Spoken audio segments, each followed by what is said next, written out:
on est heureux d'être à l'écoute. On est heureux aussi d'accueillir. Hein, l'église de Montauban accueille. Bonjour à Didier, hein, un petit tour en Normandie. Bonjour à Léa, un petit tour en Alsace. Bonjour à Elisabeth, à Daniel, petit tour en Bretagne. Bonjour à Charles et Michel, petit tour dans le sud, en région PACA. Vous voyez que bien notre culte est suivi un peu partout.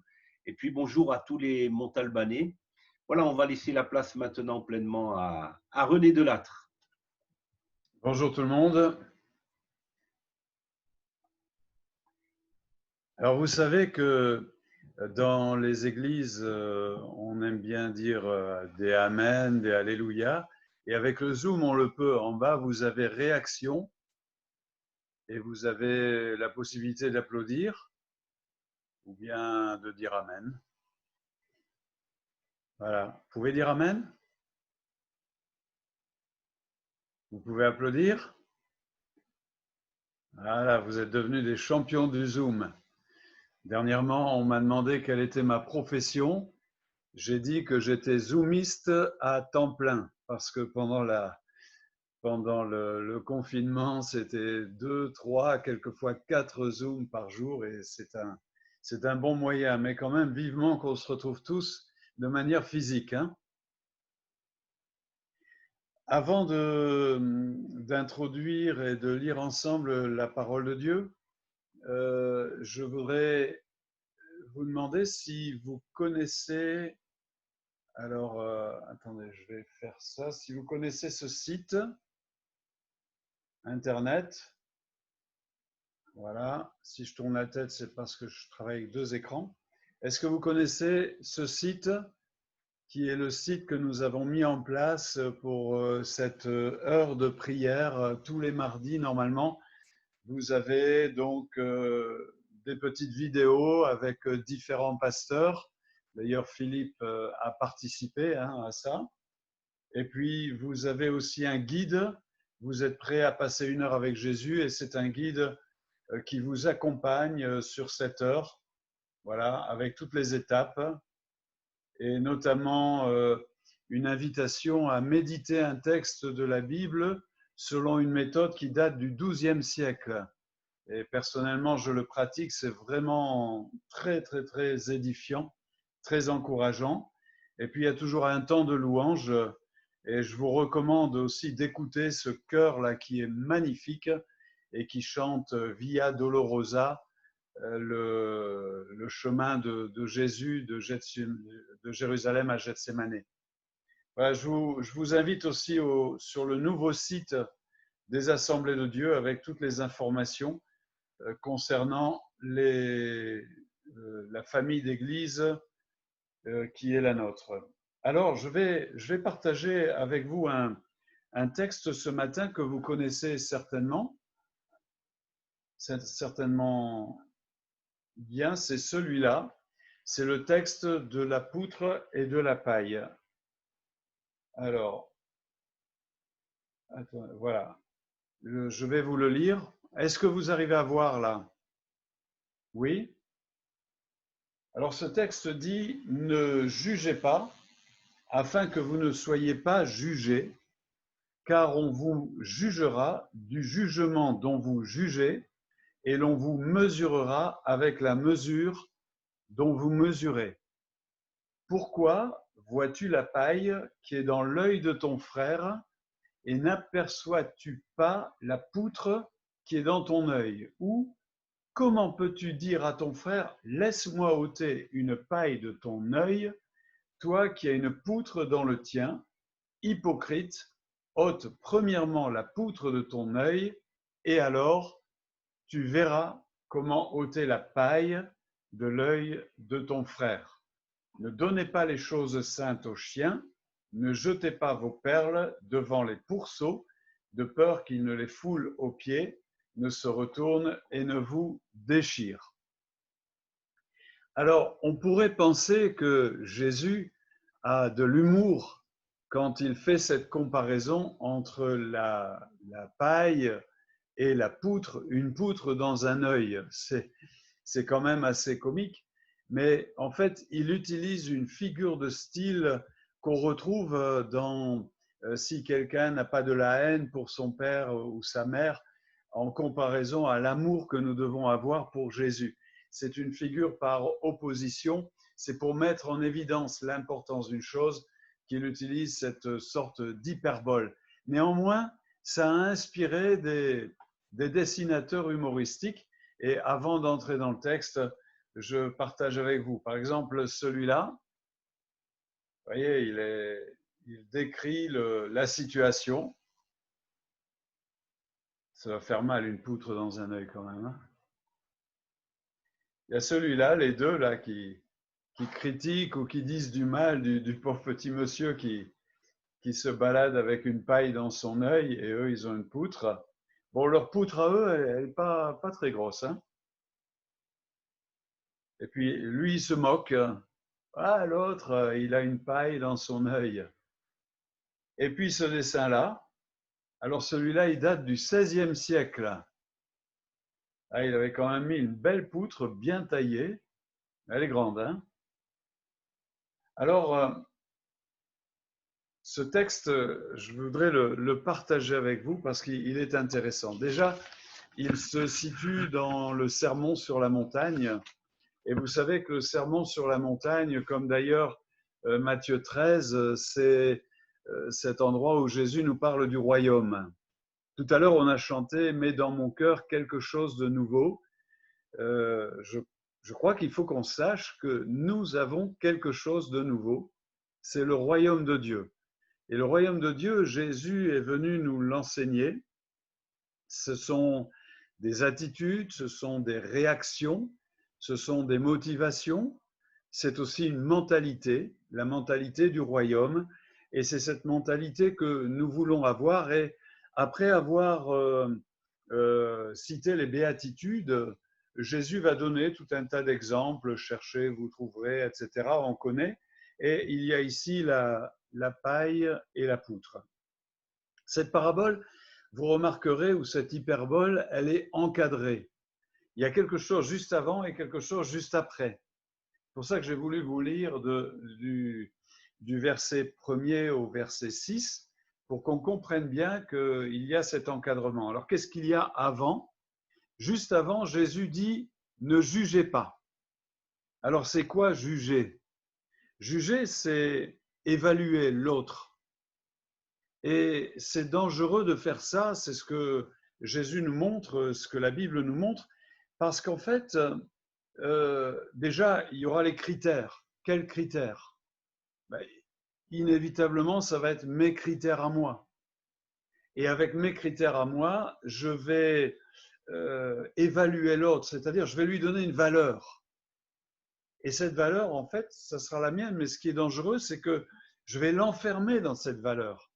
Et c'est comme ça qu'on a ces paroles de dire « Oh, lui, il a toujours été comme ça » ou « On ne le changera plus ». « Oh, ça, c'est lui, on le connaît ». Et vous voyez, on enferme.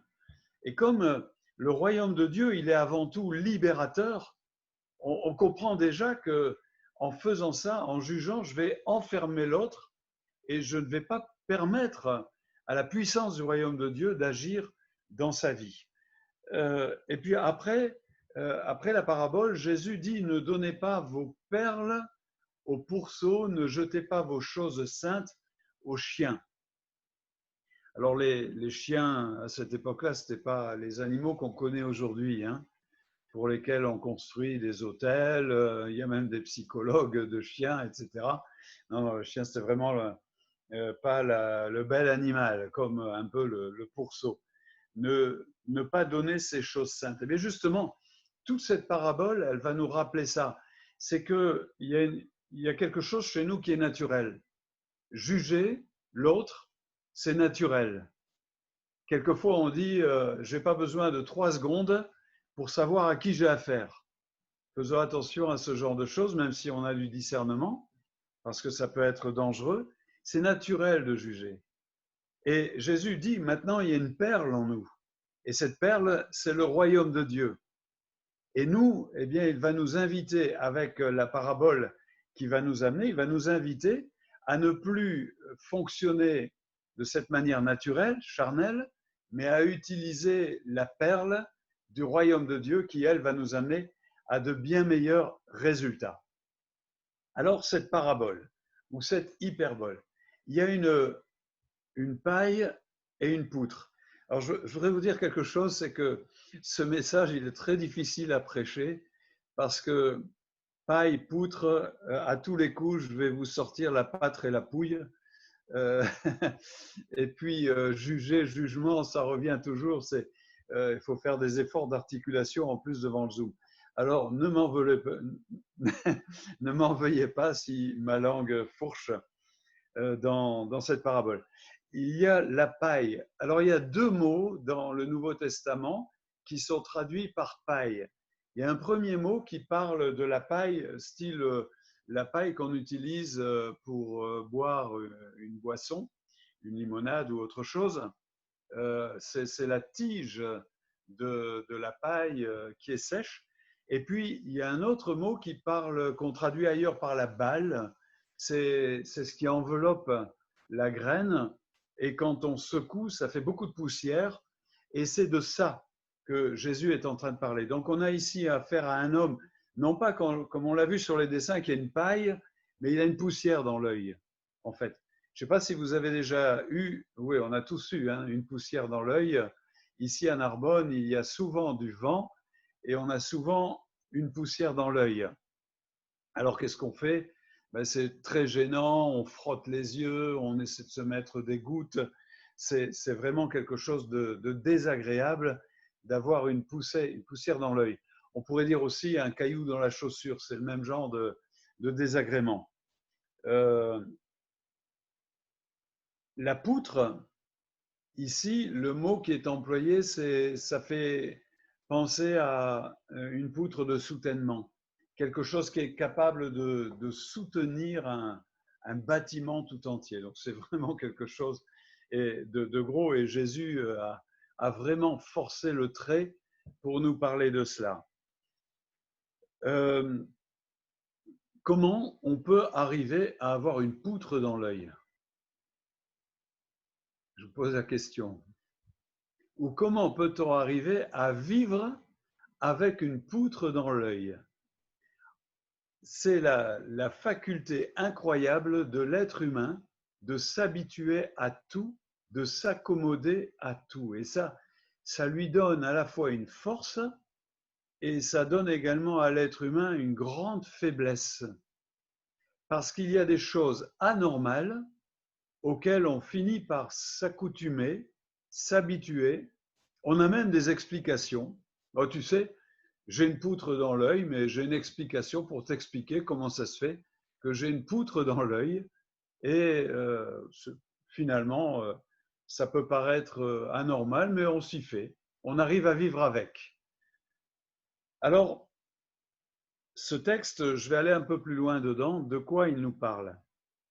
Il y a le désir d'enlever la poussière qui est dans l'œil de l'autre. Et c'est là-dessus qu'on va s'arrêter. Ce sera l'axe qu'on va prendre pour comprendre cette parabole. Le désir de s'occuper de l'autre, le souci qu'il aille mieux, le souci de son bien-être. Et la parabole nous dit qu'il y a finalement deux manières de le faire. Il y a deux manières d'enlever la paille de l'œil de son prochain. Alors, je ne sais pas quand est-ce que vous avez prévu à Montauban de reprendre les réunions physiques. On aspire tous à ça et dans ce rassemblement de physique, de nouveau, de l'Église, on va tous se retrouver. Enfin, bon, moi, je retrouverai mon Église à Narbonne et on va tous se retrouver avec nos pailles et avec nos poutres. Et ce qui est intéressant, c'est que nous puissions tous être animés du désir d'enlever la paille de l'œil de l'autre, c'est-à-dire de ce désir que l'autre soit plus confortable dans sa vie chrétienne, qu'il ait plus de bien-être, qu'il aille mieux. Est-ce que vous ne pensez pas qu'une église où chaque membre est animé de ce désir d'enlever la paille de l'œil de son frère ou sa sœur est une église qui ne peut qu'aller de l'avant. C'est un bon désir quand même. Mais Jésus ici nous dit qu'il y a deux manières. La première manière, c'est la mauvaise. Donc, laisse-moi enlever la paille qui est dans ton œil et tu t'aperçois même pas que tu as une poutre dans le tien. C'est ce que dit Jésus. Ça veut dire quoi? Comment on peut traduire cette attitude? Ben, ça peut être déjà l'attitude de dire « j'exige de l'autre ce que je n'exige pas de moi-même ». C'est l'attitude des pharisiens. Jésus a parlé de ces pharisiens qui liaient un fardeau pesant sur les épaules de l'autre et eux-mêmes n'étaient pas capables de le remuer du petit doigt. Vous voyez, Jésus emploie encore cette figure de style de mettre les choses en opposition pour mieux faire comprendre. Ça peut aussi vouloir dire j'attire l'attention sur les défauts de mon frère.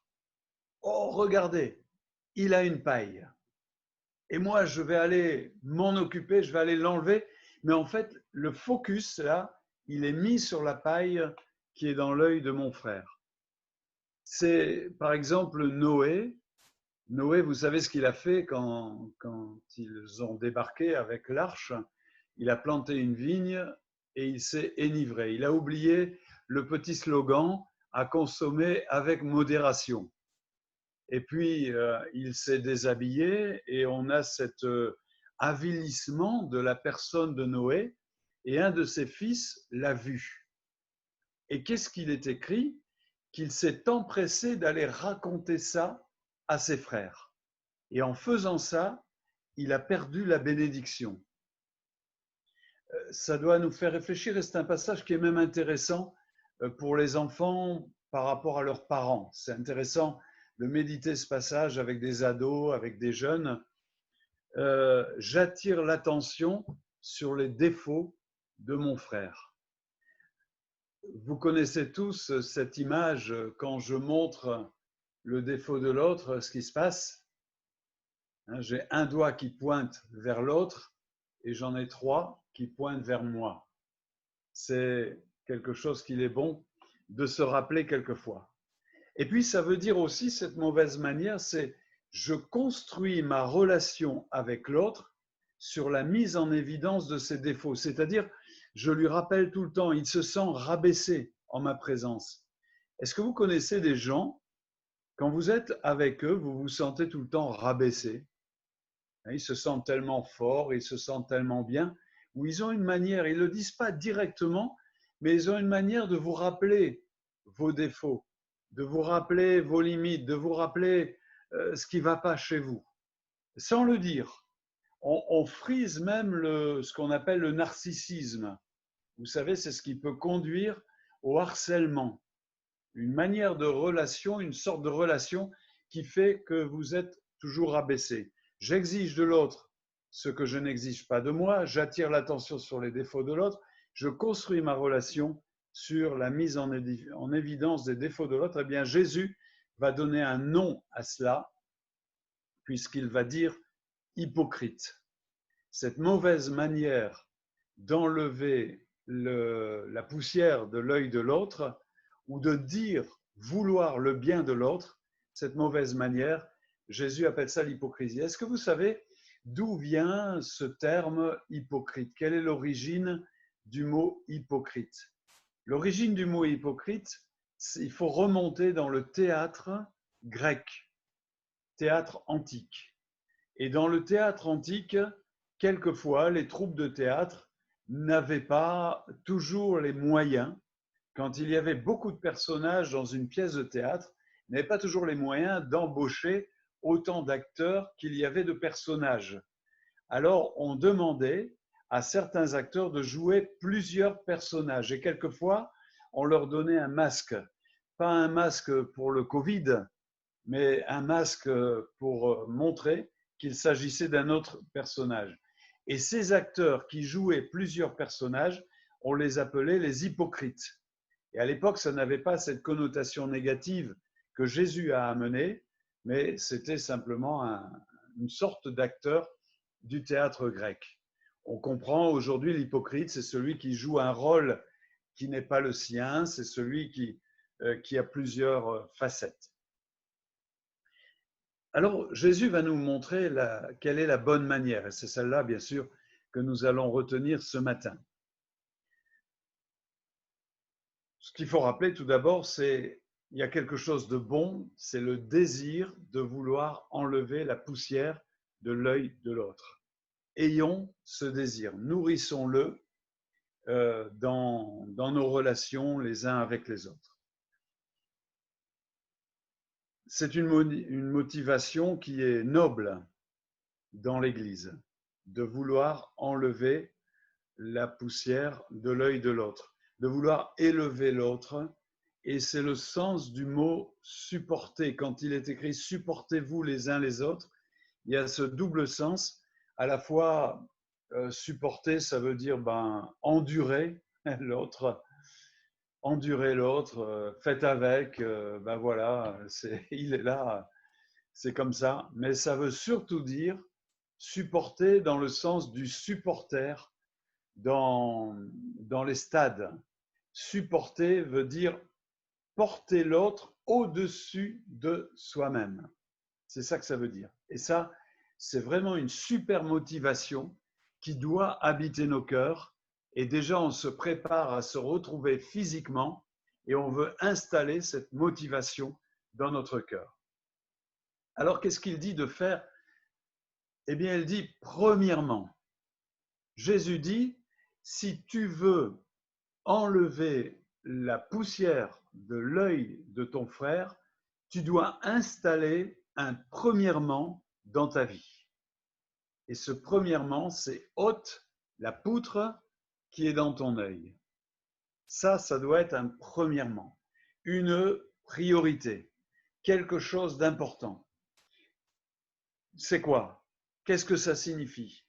Ça signifie déjà une prise de conscience de ce que je suis, une prise de conscience de mes propres faiblesses, une prise de conscience de mes propres limites. Je ne peux pas grandir dans la vie chrétienne s'il n'y a pas cette prise de conscience. La découverte de la grâce, c'est d'abord la découverte de mes faiblesses. Je ne peux pas découvrir toute la richesse que me propose Jésus avec le royaume si je ne prends pas conscience de la poutre qui est dans mon œil, de mes propres limites. Comment est-ce que je peux m'apercevoir qu'il y a une poutre dans mon œil? Comment on peut faire pour s'apercevoir qu'il y a une poutre dans mon œil? Eh bien, il y a deux manières. Tout d'abord, c'est de se demander s'il n'y a pas quelque chose qui gêne dans ma vie. Ça, c'est un examen personnel. Est-ce que je suis au standard de vie que Jésus est venu apporter en mourant sur la croix et en ressuscitant? Est-ce que je vis au niveau de vie qui est celui que Jésus m'a promis? Ou est-ce qu'il n'y a pas une gêne, quelque chose qui me gêne? Ça, c'est la première chose. Alors, quand j'ai quelque chose qui me gêne dans l'œil, qu'est-ce que je vais faire en général? Je ne sais pas vous, mais moi, je vais devant le miroir. Et là, dans le miroir, je cherche à savoir ce qui est dans mon œil pour pouvoir l'enlever. Et nous avons un miroir. Bien sûr, vous avez un miroir dans la salle de bain. Je pense que vous y êtes allé ce matin. Je vois que tout le monde est bien coiffé, bien préparé. Mais c'est cet autre miroir qui est nécessaire. C'est la Bible, c'est la parole de Dieu. C'est là que je vais pouvoir prendre conscience qu'il y a une poutre dans mon œil. Et vous savez, quand Dieu me dit il y a une poutre dans ton œil, c'est jamais pour me condamner, c'est pour l'enlever. Parce que cette poutre-là, personne ne va pouvoir l'enlever si ce n'est Dieu lui-même. C'est trop gros, c'est une poutre. Qu'est-ce que ça veut dire ôter la poutre? Qu'est-ce que ça veut dire? J'ai réalisé quelque chose. ôter la poutre ne veut pas forcément dire m'en débarrasser, l'enlever. Waouh! Oui. Ôter la poutre, ça peut aussi vouloir dire avoir une autre position, une autre attitude vis-à-vis de cette poutre. Ça peut être de l'accepter aussi. On voit dans les épîtres que Paul avait une poutre et il disait, Seigneur, enlève-moi cette poutre. Et quand on parle de poutre, on ne parle pas forcément de défaut, on ne parle pas forcément de faiblesse, mais l'apôtre Paul parlait d'une écharde. Alors, une écharde, c'est une petite poutre, hein. Et d'ailleurs, le problème de Paul, c'était ses yeux, apparemment. Et il va prier, et en priant d'enlever cette écharde, Dieu lui répond, non, non, tu vas continuer à vivre avec, ma grâce te suffit. Et Paul va découvrir que dans les faiblesses, c'est là qu'il va trouver la force.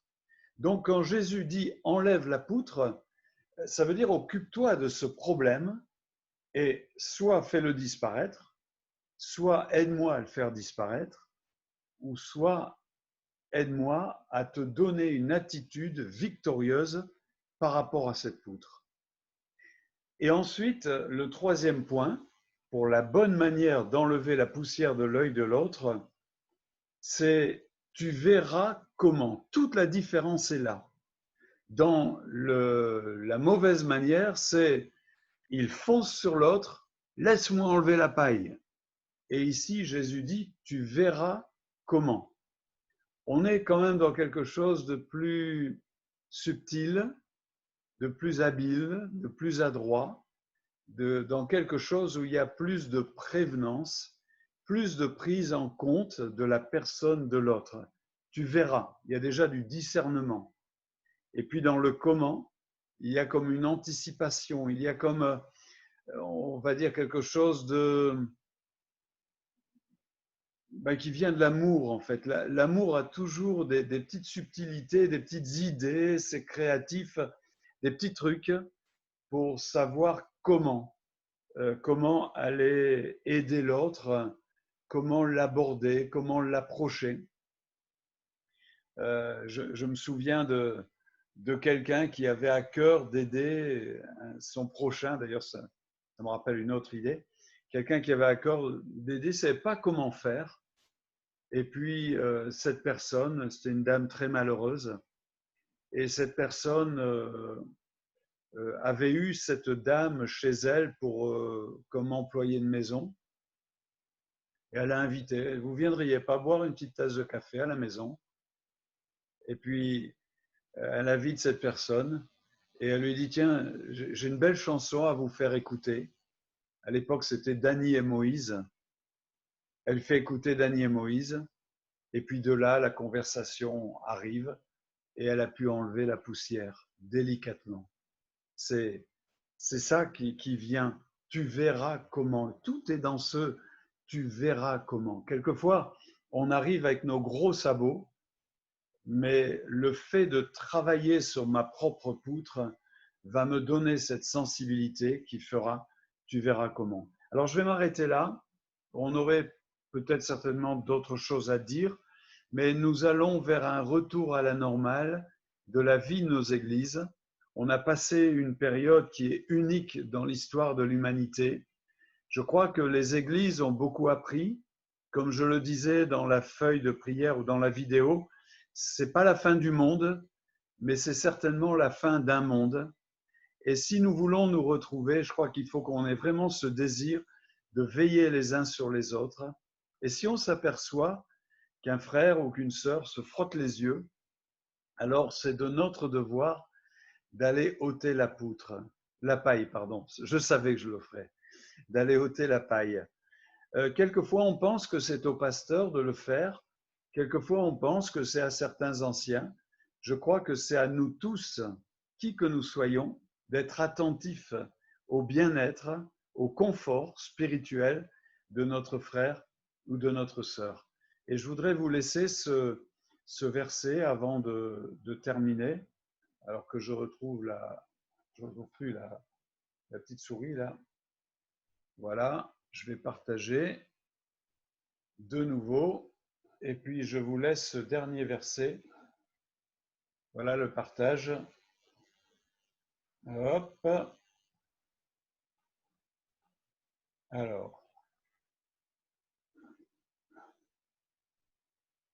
voilà ce dernier verset, il est dans Jacques. J'aime beaucoup ce verset. Parce que je me dis, à part parler et agir, qu'est-ce qu'on peut faire?